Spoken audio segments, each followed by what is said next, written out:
ಎಲ್ರಿಗೂ ನಮಸ್ಕಾರ.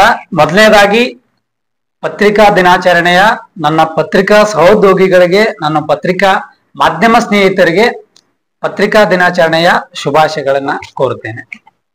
ವಿಶೇಷವಾಗಿ ನನಗೆ ಬರವಣಿಗೆಗೆ ಲೆಕ್ಕಣಿಕೆಯನ್ನು ಕೊಟ್ಟಿರ್ತಕ್ಕಂಥ ನನ್ನ ಗುರುಗಳಿಗೆ ಹಾಗೂ ನನ್ನ ಪತ್ರಿಕೋದ್ಯಮಕ್ಕೆ ತಳ್ಳಿದಂತ ನನ್ನ ಗುರುಗಳಿಗೆ ಎಲ್ಲರಿಗೂ ಕೂಡ ಮೊದಲನೇದಾಗಿ ಶುಭಾಶಯಗಳನ್ನ ತಿಳಿಸುತ್ತಾ, ಇವತ್ತು ಪತ್ರಿಕೋದ್ಯಮದ ಬಗ್ಗೆ, ನೈಜ ಪತ್ರಿಕೋದ್ಯಮದ ಬಗ್ಗೆ ನನ್ನೆರಡು ತೊದಲು ನುಡಿಗಳನ್ನ ಇವತ್ತು ಪ್ರಸ್ತುತಪಡಿಸ್ತಾ ಇದ್ದೇನೆ. ವಿಶೇಷವಾಗಿ ಪತ್ರಿಕೋದ್ಯಮ ಅಂದ್ರೆ ನನ್ನ ಮೊದಲನೇ ಪಾಯಿಂಟ್ ಹೇಳ್ಬಿಡ್ತೇನೆ. ಏನಂದ್ರೆ ಇದು ನನ್ನ ವೈಯಕ್ತಿಕ ಅಭಿಪ್ರಾಯದ ಮೇರೆಗೆ ನಾನು ಪತ್ರಿಕೋದ್ಯಮದ ಬಗ್ಗೆ ಮಾತಾಡ್ತಾ ಇದ್ದೇನೆ. ವಿಶೇಷವಾಗಿ ಇಂದಿನ ಪತ್ರಿಕೋದ್ಯಮ ಯಾವ ರೀತಿ ಆಗಿದೆ ಅಂದ್ರೆ, ಸಾಮಾಜಿಕ ಹಿತ ಕಾಯುವಂತ ಪತ್ರಿಕೋದ್ಯಮ ಇವತ್ತು ಯಾವ ರೀತಿ ಆಗ್ಬಿಟ್ಟಿದೆ ಅಂದ್ರೆ, ವ್ಯಾವಹಾರಿಕವಾಗಿ ಪತ್ರಿಕೋದ್ಯಮ ಮಾರ್ಪಾಟಾಗ್ತಾ ಇದೆ ಅನ್ನುವಂಥದ್ದೇ ನನ್ನ ಭಾವನೆ. ಇವತ್ತು ಮಾತೆತ್ತಿದ್ರೆ TRP MRP ಪತ್ರಿಕೋದ್ಯಮವಾಗಿ ಮಾರ್ಪಾಟಾಗ್ತಾ ಇದೆ. TRP MRP ಅಂದ್ರೆ ತಮ್ಗ ನಾನು ಎಕ್ಸ್ಪ್ಲೈನ್ ಮಾಡುವಂತದ್ದು ಏನು ದೊಡ್ಡದಲ್ಲ. MRP ಅಂದ್ರೆ ಮನಿ ರಿಲೇಟೆಡ್ ಆಗಿ ಪತ್ರಿಕೋದ್ಯಮ ಬದಲಾಗ್ತಾ ಇದೆ. ನಮ್ಮ ಒಂದು ರೆಪ್ಯುಟೇಷನ್ಗೋಸ್ಕರ ನಾವು ದುಡ್ಡು ಮಾಡ್ಬೇಕನ್ನುವಂತಗೋಸ್ಕರ ವ್ಯವಹಾರಿಕವಾಗಿ ಬದಲಾಗ್ತಾ ಇದೆ ಅನ್ನುವಂಥದ್ದೇ ನನ್ನ ಒಂದು ದುಃಖಕರ, ನನ್ನ ಅನುಭವದ ಒಂದು ವಿಷಯವನ್ನ ತಮ್ಮ ಮುಂದೆ ವ್ಯಕ್ತಪಡಿಸ್ತಾ ಇದ್ದೇನೆ. ಈ ನಿಟ್ಟಿನಲ್ಲಿ TRPಗೋಸ್ಕರ MRPಗೋಸ್ಕರ ನಾವು ಪತ್ರಿಕೋದ್ಯಮವನ್ನು ಯಾವ ರೀತಿ ಪ್ರಸ್ತುತಪಡಿಸ್ತಾ ಇದ್ದೇವೆ ಅಂದ್ರೆ, ಒಂದು ಅನ್ಯಾಯವನ್ನ ನ್ಯಾಯದ ರೂಪದಲ್ಲಿ ನಾವು ಪ್ರಸ್ತುತಪಡಿಸ್ತೇವೆ. ನಮ್ಮ TRPಗೋಸ್ಕರ, ನಮ್ಮ MRPಗೋಸ್ಕರ, ನಮ್ಮ ರೆಪ್ಯುಟೇಷನ್ಗೋಸ್ಕರ, ನಮ್ಮ ಒಂದು ನಾವು ಮಾಡ್ತಕ್ಕಂಥ ಸಂಸ್ಥೆಯ ಹೆಸರನ್ನ ಮೇಲ್ ಬರ್ಬೇಕು. TRPಗೋಸ್ಕರ ನಾವು ಏನ್ ಮಾಡ್ತಾ ಇದ್ದೀವಿ ಅಂದ್ರೆ, ಅನ್ಯಾಯವನ್ನ, ಅಕ್ರಮವನ್ನ ಇವತ್ತು ನಾವು ಸಕ್ರಮವಾಗಿ, ನ್ಯಾಯವಾಗಿ ಪರಿವರ್ತನೆ ಮಾಡಿ ಸಾರ್ವಜನಿಕರ ಮುಂದೆ ಇಡ್ತಾ ಇದ್ದೇವೆ. ಇವತ್ತು ನಾನು ಅಂತಾರಾಷ್ಟ್ರೀಯ ಮಟ್ಟದಲ್ಲಿ ಒಂದು ಮಾತನ್ನ ಹೇಳಕ್ ಇಷ್ಟಪಡ್ತೀನಿ. ಏನಂದ್ರೆ, ಇವತ್ತಿನವರೆಗೂ ನಾವು ಪ್ರಜಾಪ್ರಭುತ್ವದಲ್ಲಿ ಎಲ್ಲರೂ, ಪ್ರತಿಯೊಬ್ಬ ಪ್ರಜೆಗೂ ಒಂದು ಹಕ್ಕಿದೆ. ಏನಂದ್ರೆ, ಅಧಿಕಾರಶಾಹಿ ವರ್ಗದವರಿಗೆ ಪ್ರಶ್ನೆ ಮಾಡುವಂತ ಹಕ್ಕು ಪ್ರತಿಯೊಬ್ಬ ಪ್ರಜೆಗೂ ಇದೆ. ನಮ್ಮ ಭಾರತೀಯ ಸಂವಿಧಾನದಲ್ಲಿ ಅದು ಒಂದು ಮಾತ್ರ ನಮ್ಮ ಕೈಯಲ್ಲಿ ಕೊಟ್ಟಿದ್ದಾರೆ. ಅದನ್ನ ನಾವು ಎಲ್ಲಿ ಉಪಯೋಗಿಸ್ತಾ ಇದ್ದೇವೆ ಅನ್ನುವಂಥದ್ದೇ ಪತ್ರಕರ್ತರಿಗೆ ತಿಳಿಯದಂತಾಗಿದೆ. ಏನಂದ್ರೆ, ಇವತ್ತು ಮಾನ್ಯ ಪ್ರಧಾನಮಂತ್ರಿಗಳ ಬಗ್ಗೆ ನಮಗೆ ಅಪಾರವಾದಂತ ಗೌರವ ಇದೆ. ಏನಂದ್ರೆ, ಹೆಚ್ಚು ಜನಪ್ರಿಯತೆ ಪಡೆದಿರ್ತಕ್ಕಂಥ ಒಬ್ಬ ಪ್ರಧಾನಮಂತ್ರಿಗಳು ಇವತ್ತು ಮಾಧ್ಯಮಕ್ಕೆ ಸ್ವಾತಂತ್ರ್ಯ ಕೊಡದೆ ತಮ್ಮ ಸ್ವತಂತ್ರವಾದ ಒಂದು ಅಭಿಪ್ರಾಯಗಳನ್ನ ವ್ಯಕ್ತಪಡಿಸಿ ಅದನ್ನ ನಾವು ತೆಗೆದುಕೊಂಡು ನಾವು TRPಗೋಸ್ಕರ ಮಾರಾಟ ಮಾಡ್ತಾ ಇದ್ದೇವೆ. ಯಾಕೆ? ಇವತ್ತು ಪ್ರಜಾಪ್ರಭುತ್ವದಲ್ಲಿ ನಾವು 4ನೇ ಅಂಗದಲ್ಲಿ ಕೆಲಸ ಮಾಡ್ತಾ ಇದ್ದೇವೆ. ನ್ಯಾಯಾಂಗ, ಕಾರ್ಯಾಂಗ, ಶಾಸಕಾಂಗ ಇವೆಲ್ಲವುಗಳ ಒಂದು ಮಿಶ್ರಣವಾಗಿ ನಾವು ಪತ್ರಿಕೋದ್ಯಮ, ಪತ್ರಿಕಾ ರಂಗವಾಗಿ ನಾವು ಕೆಲಸ ಮಾಡ್ತೇವೆ. ನಾವು ಪತ್ರಿಕಾ ರಂಗದವರಿಗೆ ನಾವು ಅಧಿಕಾರಶಾಹಿಗಳಿಗೆ ಪ್ರಶ್ನೆ ಮಾಡೋದು ತಪ್ಪ? ಯಾಕೆ ಅವ್ರು ಪ್ರಶ್ನೆ ಮಾಡಲಿಕ್ಕೆ ಪ್ರಶ್ನೆ ಕೇಳೋದಕ್ಕೆ ಮುಂದೆ ಬರ್ತಾ ಇಲ್ಲ? ಇದನ್ನ ಇಲ್ಲಿವರೆಗೂ ಯಾವ ಪತ್ರಕರ್ತರು ಕೂಡ ಪ್ರಧಾನಮಂತ್ರಿಗಳಿಗೆ ಪ್ರಶ್ನೆ ಮಾಡಿಲ್ಲ, ಇಲ್ಲಿವರೆಗೂ ಪ್ರಶ್ನೆ ಮಾಡಿಲ್ಲ.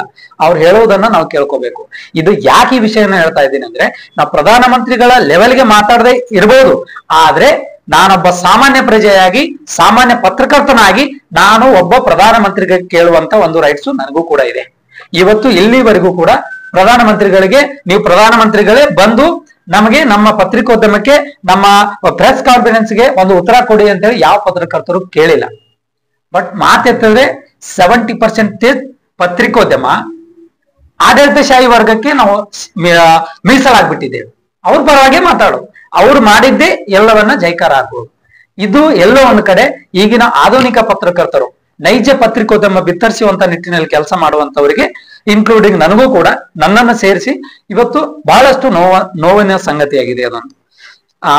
ಅದನ್ನು ಒಂದು ಕಡೆ ಇಟ್ರೆ, ಪ್ರಸ್ತುತ ಅಫ್ಜಲ್ಪುರ್ ಪತ್ರಿಕೋದ್ಯಮ ಎಲ್ಲರೂ ಕೂಡ ಅದನ್ನ ಎಕ್ಸ್ಪೆಕ್ಟ್ ಮಾಡ್ತಾರೆ. ಏನಂದ್ರೆ, ಅಫ್ಜಲ್ಪುರ್ ಪತ್ರಿಕೋದ್ಯಮದ ಬಗ್ಗೆ ಏನ್ ಮಾತಾಡ್ತೀವಿ ಅನ್ನುವಂಥದ್ದು. ಅಫ್ಜಲ್ಪುರ್ ತಾಲೂಕು ಈಗಾಗಲೇ ತಾಲೂಕಿನಲ್ಲಿ ಕಲಬುರಗಿ ಜಿಲ್ಲೆಯ ಅಫ್ಜಲ್ಪುರ್ ತಾಲೂಕು ಅತಿ ಹೆಚ್ಚು ಹಿರಿಯ ಪತ್ರಕರ್ತರನ್ನ ಹೊಂದಿರತಕ್ಕಂತ ಒಂದು ನಮ್ಮ ತಾಲೂಕಾಗಿದೆ. ಆದರೆ ಇವತ್ತು ಹಿರಿಯ ಪತ್ರಕರ್ತರು ಎಲ್ಲೋ ಒಂದು ಕಡೆ ಈಗಿನ ಆಧುನಿಕ ಪತ್ರಿಕೋದ್ಯಮದಲ್ಲಿ ಬೇಸತ್ತು ಹೋಗಿದ್ದಾರೆ. ಏನಂದ್ರೆ, ಅವರು ಒಂದು ಬರವಣಿಗೆ ಮುಖಾಂತರ ಬರೆದಿರ್ತಕ್ಕಂಥ ಒಂದು ವರದಿ ಇವತ್ತಿನ ದಿವಸ ಒಂದು ಪರಿವರ್ತನೆಗೆ ಒಂದು ನಾಂದಿ ಆಗ್ತಿತ್ತು, ಪರಿವರ್ತನೆಗೆ ಒಂದು ಪಾಯಿಂಟ್ ಆಗ್ತಿತ್ತು. ಆದರೆ ಇಂದಿನ ಪತ್ರಿಕೋದ್ಯಮ ಏನಾಗ್ಬಿಟ್ಟಿದೆ ಅಂತಂದ್ರೆ, ಸಾಕಪ್ಪ ಸಾಕು ಎನ್ನುವಂತ ರೀತಿಯಲ್ಲಿ ಹಿರಿಯ ಪತ್ರಕರ್ತರನ್ನು ನಾವು ಕುಗ್ಗಿಸುವಂತ ಒಂದು ನಿಟ್ಟಿನಲ್ಲಿ ನಾವು ಇಂದಿನ ಪತ್ರಕರ್ತರು ಮಾಡ್ತಿದ್ದೇವೆ. ಅಕ್ರಮವನ್ನ ಸಕ್ರಮವಾಗಿ, ನ್ಯಾಯವನ್ನ ಅನ್ಯಾಯವನ್ನ ನ್ಯಾಯವಾಗಿ ಪರಿವರ್ತನೆ ಮಾಡುವಂತ ನೈಜ ಪತ್ರಿಕೋದ್ಯಮವನ್ನ ನಾವು ಸಾರ್ವಜನಿಕರ ಮುಂದೆ ತೋರ್ಪಡಿಸ್ತಾ ಇದ್ದೇವೆ. ಇದು ನೋವಿನ ಸಂಗತಿ ಆಗಿದ್ರು ಕೂಡ ನೈಜ ಸಂಗತಿಯನ್ನ ನಾನು ಬಿತ್ತರಿಸ್ತಾ ಇದ್ದೇನೆ. ಇವತ್ತು ಪತ್ರಕರ್ತರು ಯಾವ ರೀತಿ ಆಗ್ಬಿಟ್ಟಿದ್ದಾರೆ ಅಂತಂದ್ರೆ, ಅಫ್ಜಲ್ಪುರ್ ತಾಲೂಕಿನ ಒಂದು ಎನ್ವಿರಾನ್ಮೆಂಟ್ ಅನ್ನ ನೋಡಿದಾಗ ಅಧಿಕಾರಿಗಳಿಗೆ, ರಾಜಕೀಯ ಮುಖಂಡರುಗಳಿಗೆ ಮಾರಾಟವಾಗ್ಬಿಟ್ಟಿದ್ದಾರೆ ಅನ್ನುವಂಥದ್ದೇ ನನ್ನ ಭಾವ. ಯಾಕಂದ್ರೆ ಇವತ್ತು ಯಾರೇ ಒಬ್ಬ ಅಧಿಕಾರಿ ತಪ್ಪು ಮಾಡಿದ್ರು ಸಹಿತ, ಅವ್ರೇನಾದ್ರೂ ಬೇರೆ ಅವರ ಅಧಿಕಾರ ಅವಧಿಯಲ್ಲಿ ಏನಾದ್ರೂ ತಪ್ಪು ಆಗಿದ್ದರೂ ಸಹಿತ ಅವರ ತಪ್ಪನ್ನ ಎತ್ತಿ ತೋರಿಸುವಂತ ನಿಟ್ಟಿನಲ್ಲಿ ನಾವ್ಯಾರು ಕೆಲಸ ಮಾಡ್ತಾ ಇಲ್ಲ. ಒಬ್ಬರು ರಾಜಕೀಯ ಮುಖಂಡರು, ಅಧಿಕಾರದಲ್ಲಿ ಇದ್ದವರು, ಅಧಿಕಾರದಲ್ಲಿ ಇಲ್ಲದೆ ಇರುವವ್ರ ಬಗ್ಗೆ ನಾನು ಪ್ರಶ್ನೆ ಮಾಡ್ತಾ ಇಲ್ಲ, ರಾಜಕೀಯ ಮುಖಂಡರ ಬಗ್ಗೆ ಮಾತಾಡ್ತಾ ಇದ್ದೀನಿ. ಯಾರೋ ಒಬ್ರು ನಮಗೆ ಬೆಂಬಲವಾಗಿ ನಿಲ್ತಾರೆ ಅಂತಂದ್ರೆ ಅವರಿಗೆ ಬಹುಪರಾಕ್ ಹಾಕುವಂತ ನಿಟ್ಟಿನಲ್ಲಿ ಇಂದಿನ ಪತ್ರಿಕೋದ್ಯಮ ಹೋಗ್ತಾ ಇದೆ. ನೈತಿಕ ಪತ್ರಿಕೋದ್ಯಮ ಎಲ್ಲೋ ಒಂದ್ ಕಡೆ ಮರೆ ಆಗ್ತಾ ಇದೆ ಅನ್ನುವಂಥದ್ದು ಕೂಡ ನನ್ನ ಭಾವನೆ ಇದೆ. ಇನ್ನೊಂದ್ ಕಡೆ ನೋಡ್ಬೇಕಾದ್ರೆ ವಂಶ ಪರಂಪರೆಯ ಪತ್ರಿಕೋದ್ಯಮ ಮುಂದುವರ್ಕೊಂಡು ಬರ್ತಾ ಇದೆ ಏನೋ. ಯಾಕೆ ಈ ಮಾತು ಹೇಳ್ತಾ ಇದ್ದೀನಿ ಅಂದ್ರೆ, ಇವತ್ತು ರಾಜಕೀಯದಲ್ಲಿ ತಮ್ಮ ವಂಶ ಪರಂಪರೆಯಾಗಿ ರಾಜಕೀಯವನ್ನ ತಮ್ಮ ಮಕ್ಕಳಿಗೆ, ಮೊಮ್ಮಕ್ಕಳಿಗೆ, ಮರಿ ಮೊಮ್ಮಕ್ಕಳಿಗೆ ಈ ರೀತಿಯಾಗಿ ಮುಂದುವರ್ಸ್ಕೊಂಡು ಬರುವಂತ ಒಂದು ಚಾಳಿ ಇದೆ. ನ್ಯಾಯ ಮಾಡುವಂತದ್ದು ಒಂದು ಹಳ್ಳಿಗಳಲ್ಲಿ ನ್ಯಾಯ ಪಂಚಾಯತಿ ಮಾಡುವುದನ್ನ ಅವ್ರ ತಾತ ಹೇಳ್ತಾ ಇದ್ರೆ ಅವ್ರ ತಂದೆ ಮುಖಾಂತರ ಮಗ, ಮಗನ ಮುಖಾಂತರ ಮೊಮ್ಮಗ ಅನ್ನುವಂಥದ್ದು ವಂಶ ಪರಂಪರೆ ಬಂದಿರ್ತಾರೆ. ಆಸೆಯಲ್ಲೂ ಕೂಡ ಇಬ್ಬಾಗ ಆಗುವಂತ ನಿಟ್ಟಿನಲ್ಲಿ ಬರ್ತಾರೆ. ಆದ್ರೆ ಪತ್ರಿಕೋದ್ಯಮದಲ್ಲೂ ಕೂಡ ಅದನ್ನೇ ಬಂದಿದೆ. ಇವತ್ತೇನಂದ್ರೆ ಅವ್ರ ಟ್ಯಾಲೆಂಟ್ ಇದ್ರೆ ಆಗ್ಲಿ ತೊಂದರೆ ಇಲ್ಲ. ಆದ್ರೆ ಇವತ್ತು ಯಾವ ರೀತಿ ಆಗಿದೆ ಅಂತಂದ್ರೆ, ಇವತ್ತು ನಾನ್ ಮಾಡ್ತಾ ಇದ್ದೀನಿ ಅಂತಂದ್ರೆ ಅಲ್ಲಿ ನನ್ನ ಸಂಬಂಧಿಕನೋ ನನ್ನ ತಮ್ಮನೋ ಅವನಿಗೆ ಇರ್ತದೋ ಬಿಡ್ತದೋ, ಟ್ಯಾಲೆಂಟ್ ಇರುತ್ತೋ ಬಿಡುತ್ತೋ ಗೊತ್ತಿಲ್ಲ, ಅವರಿಗೆ ಕೊಡೋ ಒಂದು ಪ್ರೆಸ್ ಕಾರ್ಡ್ ಅಂತ ಹೇಳಿ ಕೊಡಿಸ್ಬಿಡೋದಪ್ಪ, ಅವರು ಪತ್ರಕರ್ತರೇ ಆಗ್ಬಿಟ್ಟು. ಆದ್ರೆ ನೈಜ ಪತ್ರಿಕೋದ್ಯಮ ಮಾಡುವಂತವ್ರು ಎಲ್ಲಿ ಹೋಗ್ಬೇಕು ಅನ್ನುವಂಥದ್ದು. ವಂಶ ಪರಂಪರೆಯಾಗಿ ಬಂದಿರತಕ್ಕಂಥದ್ದಕ್ಕೆ ಅವ್ರ ನಾಲೆಜ್ ಇದ್ರೆ ಬರ್ಲಿ, ತೊಂದರೆ ಇಲ್ಲ. ಆದ್ರೆ ವಂಶದಲ್ಲಿ ನಮ್ಮ ಮನೆಯಲ್ಲಿ ಅವನಿಗೆ ಇರ್ತದೋ ಬಿಡ್ತದೋ, ಟ್ಯಾಲೆಂಟ್ ಇರುತ್ತೋ ಬಿಡುತ್ತೋ ಗೊತ್ತಿಲ್ಲ, ಅವರಿಗೆ ಕೊಡೋ ಒಂದು ಪ್ರೆಸ್ ಕಾರ್ಡ್ ಅಂತ ಹೇಳಿ ಕೊಡಿಸ್ಬಿಡೋದಪ್ಪ, ಅವರು ಪತ್ರಕರ್ತರೇ ಆಗ್ಬಿಟ್ಟು. ಆದ್ರೆ ನೈಜ ಪತ್ರಿಕೋದ್ಯಮ ಮಾಡುವಂತವ್ರು ಎಲ್ಲಿ ಹೋಗ್ಬೇಕು ಅನ್ನುವಂಥದ್ದು. ವಂಶ ಪರಂಪರೆಯಾಗಿ ಬಂದಿರತಕ್ಕಂಥದ್ದಕ್ಕೆ ಅವ್ರ ನಾಲೆಜ್ ಇದ್ರೆ ಬರ್ಲಿ, ತೊಂದರೆ ಇಲ್ಲ. ಆದ್ರೆ ವಂಶದಲ್ಲಿ ನಮ್ಮ ಮನೆಯಲ್ಲಿ ಎಲ್ಲರಿಗೂ ಪ್ರೆಸ್ ಕಾರ್ಡ್ ಅನ್ನು ಕೊಡಿಸ್ಬಿಟ್ಟು ನನಗ ವೆಹಿಕಲ್ ಮೇಲೆ ಕಾರ್ಡ್ ಪ್ರೆಸ್ ಅಂತ ಹಾಕ್ಬಿಟ್ಟು ಎಲ್ಲಿ ನಾವು ಪತ್ರಿಕೋದ್ಯಮ ದಾರಿಯನ್ನ ಎಲ್ಲಿ ತಗೊಂಡು ಹೋಗ್ತಾ ಇದ್ದೀವಿ ಅನ್ನುವಂಥದ್ದು. ಅದಲ್ಲದೆ ವಿಶೇಷವಾಗಿ ಜಾತಿ ಸಮುದಾಯಗಳ ಜೊತೆಗೆ ಪತ್ರಿಕೋದ್ಯಮ ಹೋಗ್ತಾ ಇದೆ. ಇವತ್ತು ಒಬ್ಬ ಜಾತಿಯ ಪತ್ರಕರ್ತ ಆ ಜಾತಿಯಲ್ಲಿ ಹುಟ್ಟಿದಾನೆ ಅಂದ್ರೆ ಆ ಜಾತಿಯನ್ನ ಎತ್ತಿ ಕಟ್ಟುವುದಾಗ್ಲಿ, ಆ ಜಾತಿಯ ಮುಖಂಡರನ್ನ ನಾವು ಮುನ್ನೆಲೆಗೆ ತರುವ ನಿಟ್ಟಿನಲ್ಲಿ ಇವತ್ತು ಬಹಳಷ್ಟು ಪತ್ರಕರ್ತರು ಆ ಕೆಲಸವನ್ನ ಮಾಡ್ತಾ ಇದ್ದಾರೆ. ನಾನೆಲ್ಲ ಒಂದ್ ಕಡೆ ಒಬ್ಬರು ನಮ್ಮ ಅಫ್ಜಲ್ಪುರ್ ತಾಲೂಕಿನ ಪತ್ರಕರ್ತರ ಬಗ್ಗೆ ಕೇಳಿದೆ. ಅವ್ರು ಯಾವ ರೀತಿ ಅಂತಂದ್ರೆ, ಅವರು ಸಮುದಾಯದಲ್ಲಿ ಕೆಟ್ಟ ಕೆಲಸ ಮಾಡಿರ್ತಕ್ಕಂಥವ್ರು ಯಾರೇ ಕೂಡ ಪೊಲೀಸ್ ಸ್ಟೇಷನ್ಗೆ ಕಂಪ್ಲೇಂಟ್ ಆದ್ರೆ ಅವ್ರ ಹೆಸರನ್ನ FIR ಅಲ್ಲಿ ಇದ್ರು ಕೂಡ ಇವ್ರ ಪತ್ರಿಕೆಯಲ್ಲಿ ಮುದ್ರಣ ಮಾಡಲ್ಲ ಅಂತ. ಎಲ್ರಿ ಇದು ಪತ್ರಿಕೋದ್ಯಮ? ಯಾವ ರೀತಿಯಾಗಿ ಹೋಗ್ತಾ ಇದೆ ಪತ್ರಿಕೋದ್ಯಮ ಅಫ್ಜಲ್ಪುರದಲ್ಲಿ? ಅದೊಂದು ಸ್ಥಳೀಯ ಪತ್ರಕರ್ತರಿಗಿಂತ ಅಫ್ಜಲ್ಪುರದಲ್ಲಿ ಈ ವಿಷಯವನ್ನ ನಾನು ಒತ್ತಿಯಾಗಿ ಹೇಳ್ತಾ ಇದ್ದೀನಿ. ಅಫ್ಜಲ್ಪುರದಲ್ಲಿ ಪತ್ರಿಕೋದ್ಯಮ ಮುಗಿಸಿ ಎಷ್ಟೋ ಜನ ಪತ್ರಕರ್ತರು ಕೆಲಸವನ್ನ ಮಾಡ್ತಾ ಇದ್ದಾರೆ. ಈ ಹಿಂದೆ ಪತ್ರಿಕೋದ್ಯಮ ಮುಗಿಸದೇ ಇರ್ತಕ್ಕಂಥವ್ರು ಕೂಡ ಪತ್ರಿಕೋದ್ಯಮದಲ್ಲಿ ಕೆಲಸ ಅಪಾರವಾದಂತ ಒಂದು ಕೊಡುಗೆಯನ್ನು ಅಫ್ಜಲ್ಪುರ ತಾಲೂಕಿಗೆ ಕೊಟ್ಟಿದ್ದಾರೆ. ಅವ್ರ ಬಗ್ಗೆ ನಾನು ಮಾತಾಡ್ತಾ ಇಲ್ಲ.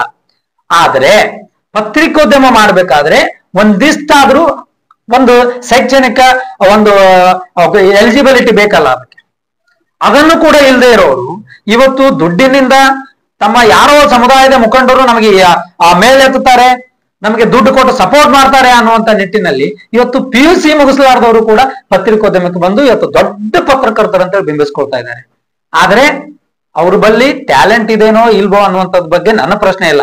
ಆದ್ರೆ ನಿಜವಾಗ್ಲೂ ಪತ್ರಿಕೋದ್ಯಮದಲ್ಲಿ ಮುಗಿಸದೇ ಇದ್ರು ಕೂಡ ಅದರಲ್ಲಿ ಜ್ಞಾನ ಇರ್ತಕ್ಕಂಥವ್ರು ಪತ್ರಕರ್ತರು ಎಲ್ಲೋ ಒಂದ್ ಕಡೆ ಮೂಲೆ ಗುಂಪಾಗ್ತಾ ಇದ್ದಾರೆ. ಆ ಪ್ರಭಾವಿ ಅಂತ ಹೇಳುವಂತದ್ರ ನಿಟ್ಟಿನಲ್ಲಿ ನಾನು ಹೋಗ್ತಾ ಇಲ್ಲ. ಅವ್ರ ಬಗ್ಗೆ ಯಾಕೆ ಮಾತಾಡ್ತಾ ಇದ್ದೀನಿ ಇವತ್ತು ಅಂತಂದ್ರೆ, ಅಲ್ಪಜ್ಞಾನಿಗಳು ಕೂಡ ಪತ್ರಿಕೋದ್ಯಮಕ್ಕೆ ಒಂದು ಹೊರೆ ಆಗ್ತಾ ಇದ್ದಾರೆ ಅನ್ನುವಂಥದ್ದನ್ನ ನಾನು ಹೇಳ್ತಾ ಇದ್ದೀನಿ. ಇವತ್ತೆಲ್ಲೋ ಒಂದ್ ಕಡೆ ಜಾಹೀರಾತುಗೋಸ್ಕರ ದುಡ್ಡು ಮಾಡಿಕೊಡ್ತಾರೆ ಅನ್ನುವುದಕ್ಕೋಸ್ಕರ ಇಂಥ ಪತ್ರಕರ್ತರಿಗೆ ಎಲ್ಲೋ ಒಬ್ರು ಎತ್ತು ಕಟ್ಟುವಂತ ಕೆಲಸ ಆಗ್ತಾ ಇದೆ. ಇದು ಅಫ್ಜಲ್ಪುರದಲ್ಲಿ ವಿಶೇಷವಾಗಿ ಬಹಳಷ್ಟು ಆಗ್ತಾ ಇದೆ. ನಾನು ಕಳೆದ ಬಾರಿ ಒಂದು ಪ್ರತಿಭಟನೆಯಲ್ಲಿ, ನಮ್ಮ ಪತ್ರಕರ್ತರ ಪ್ರತಿಭಟನೆಯಲ್ಲಿ ಜಿಲ್ಲಾ ಕಚೇರಿ ಮುಂದೆ ಹೇಳಿದೆ. ನಾನು ಏನಂದ್ರೆ, ಪಂಚರ್ ಟೈರ್ ತಿಕ್ಕುವವರಿಗೂ ಕೂಡ ಅವ್ರ ಪಾಪ ಅವ್ರಿಗೆ ಪತ್ರಿಕೋದ್ಯಮ ಅಂದ್ರೆ ಗೊತ್ತಿರಲ್ಲ. ಪತ್ರಿಕೆ ಓದಕ್ಕೆ ಬರಲ್ಲ. ಅಂತವ್ರಿಗೆಲ್ಲ ಐಡಿ ಕಾರ್ಡ್ ಅನ್ನ ಇಶ್ಯೂ ಮಾಡಿ ನೀನ್ ಪತ್ರಕರ್ತ ಅಂತ ಹೇಳ್ಕೋಪ್ಪ, ನಾನು ಕುಟುಂಬದ ನೀವೊಬ್ಬ ಸದಸ್ಯ ಇದ್ದೀಯ ಅನ್ನುವಂತ ನಿಟ್ಟಿನಲ್ಲಿ ಇವತ್ತು ಪತ್ರಿಕೋದ್ಯಮದಲ್ಲಿ ಇರ್ತಕ್ಕಂಥ ಹಿರಿಯರು ಆ ರೀತಿ ಸಜೆಸ್ಟ್ ಮಾಡ್ತಾ ಇದ್ದಾರೆ. ಇದು ಕೂಡ ಹೋಗ್ಲಾಡ್ಬೇಕು. ಇನ್ನೊಂದು, ಸರ್ಕಾರಿ ಸಂಸ್ಥೆಗಳಲ್ಲಿ ಕೆಲಸ ಮಾಡುವಂತ ಗುತ್ತಿಗೆ ಆಧಾರದ ಮೇಲೆ, ಅದು ಗುತ್ತಿಗೆ ಆಧಾರದ ಮೇಲೆ ಪತ್ರಕರ್ತರು ಹೋಗ್ತಾ ಇದ್ದಾರೆ ಅನ್ನುವಂಥದ್ದೇ ಒಂದು ಆಶ್ಚರ್ಯಕರ ಸಂಗತಿ. ಏನಂದ್ರೆ ಸರ್ಕಾರಿ ಸಂಸ್ಥೆಗಳಲ್ಲಿ ಪತ್ರಕರ್ತರು ಕೆಲಸ ಮಾಡುವವರು ಇವತ್ತು ಪತ್ರಕರ್ತರಂತೇಳಿ ಹೇಳಿ ಬಿಂಬಿಸ್ಕೊಂಡು ಅಧಿಕಾರಿಗಳಿಗೆ ಹೆದರಿಸುವಂತ ಕೆಲಸವು ಕೂಡ ಅಫ್ಜಲ್ಪುರದಲ್ಲಿ ವಿಶೇಷವಾಗಿ ಆಗ್ತಾ ಇದೆ.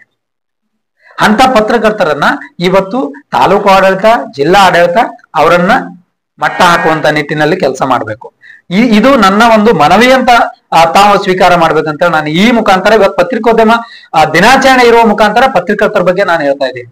ನೈಜ ಪತ್ರಕರ್ತರು ಎಲ್ಲ ಒಂದ್ ಕಡೆ ಮೂಲೆ ಗುಂಪಾಗ್ತಾ ಇದ್ದಾರೆ. PUC ಪಾಸ್ ಆಗದೆ ಇರೋರು ಪತ್ರಿಕೋದ್ಯಮದ ಮುನ್ನೆಲೆಗೆ ಬಂದು ತಮ್ಮ ಜ್ಞಾನದ ಮುಖಾಂತರ ಬರ್ತಾ ಇಲ್ಲ. ಯಾರೋ ರಾಜಕೀಯ ಪುಡಾರಿಗಳು ಅವರನ್ನು ಎತ್ತಿ ಕಟ್ಟಿ ತಮ್ಮ ಒಂದು ಸಾಕು ನಾಯಿ ತರ ಅವರನ್ನ ಇಟ್ಕೊಂಡು ಇವತ್ತು ಪತ್ರಿಕೋದ್ಯಮದ ಮುನ್ನೆಲೆಗೆ ತಂದು ಅವರನ್ನ ಪತ್ರಕರ್ತರಂತೇಳಿ ಬಿಂಬಿಸ್ತಾ ಇದ್ದಾರೆ. ಇವತ್ತು ನಾನು ಯಾಕೆ ಮಾತಾಡ್ತಾ ಇದ್ದೇನೆ ಅಂದ್ರೆ, ನಾವು ಸರ್ಕಾರಿ ಒಂದು ಕೆಲಸ ಮಾಡದೇ ಇದ್ರು ಕೂಡ ಸಾರ್ವಜನಿಕ ವಲಯದಲ್ಲಿ ಸರ್ಕಾರವನ್ನ ನಿದ್ದೆಗಣ್ಣಿನಿಂದ ಎದ್ದೇಳಿಸುವಂತ ಕೆಲಸ ನಾವು ಮಾಡ್ತಾ ಇದ್ದೇವೆ. ನಾವು ಪತ್ರಿಕೋದ್ಯಮ ಮುಗಿಸಿ ನಾವು ಸರ್ಕಾರಿ ಒಂದು ಸೀಟನ್ನು ಪಡೆದುಕೊಂಡು ಪತ್ರಿಕೋದ್ಯಮ ಮುಗಿಸಿ ಇವತ್ತು ಸಾರ್ವಜನಿಕ ಕೆಲಸದಲ್ಲಿ ನಾವು ನಿರತರಾಗಿದ್ದೇವೆ. ನಮ್ಮ ನೋವಿನಿಂದ ಈ ಮಾತನ್ನ ಹೇಳ್ತಾ ಇದ್ದೀನಿ. ಅಟ್ಲೀಸ್ಟ್ ಒಂದು ಎಲಿಜಿಬಿಲಿಟಿ ಆದ್ರೂ ಇರ್ಬೇಕು ಪತ್ರಿಕೋದ್ಯಮಕ್ಕೆ. ಅಂತ ಪತ್ರಕರ್ತರಿಗೆ ನೀವು ಮನ್ನಣೆ ನೀಡ್ಬೇಕನ್ನುವಂಥದ್ದು ನನ್ನ ಒಂದು ಮನವಿ ಇದೆ ನಿಮ್ಗೆ.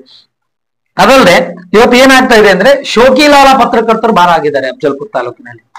ಏನಂದ್ರೆ ಐಡಿ ಕಾರ್ಡ್ ಇಟ್ಕೊಳ್ಳೋದು, ಯಾವ್ದೋ ಒಂದು ಪತ್ರಿಕೆದು ಐಡಿ ಕಾರ್ಡ್ ತಗೊಳ್ಳೋದು, ಅವ್ರ ಕುಟುಂಬದ ಒಂದು ಬೆಂಬಲದಿಂದ ಒಂದು ಐಡಿ ಕಾರ್ಡ್ ತಗೊಳ್ಳೋದು, ಅಧಿಕಾರಿಗಳಿಗೆ ಹೆದರಿಸೋದು, ಹಣ ಮಾಡುವುದು, ಇರ್ತಕ್ಕಂಥ ಉಳಿದ ನೈಜ ಪತ್ರಕರ್ತರಿಗೆ ಅದರಿಂದ ದ್ರೋಹ ಮಾಡ್ಬಿಡೋದು. ಎಲ್ಲರನ್ನೂ ಒಂದೇ ರೀತಿಯಾಗಿ ನೋಡ್ಬಿಡ್ತಾರೆ. ಉಳಿದ ಅಧಿಕಾರಿಗಳಾಗ್ಲಿ, ಇನ್ನುಳಿದ ಎಲ್ಲಾ ಸಂಘ ಸಂಸ್ಥೆಗಳಾಗ್ಲಿ, ಎಲ್ಲರೂ ಇವರೇ ಇರ್ಬೋದಪ್ಪ ಅನ್ನುವಂತ ಭಾವನೆ ಕೂಡ ಬರ್ತಾ ಇದೆ. ಅದು ಕೂಡ ಹೋಗ್ಬೇಕು.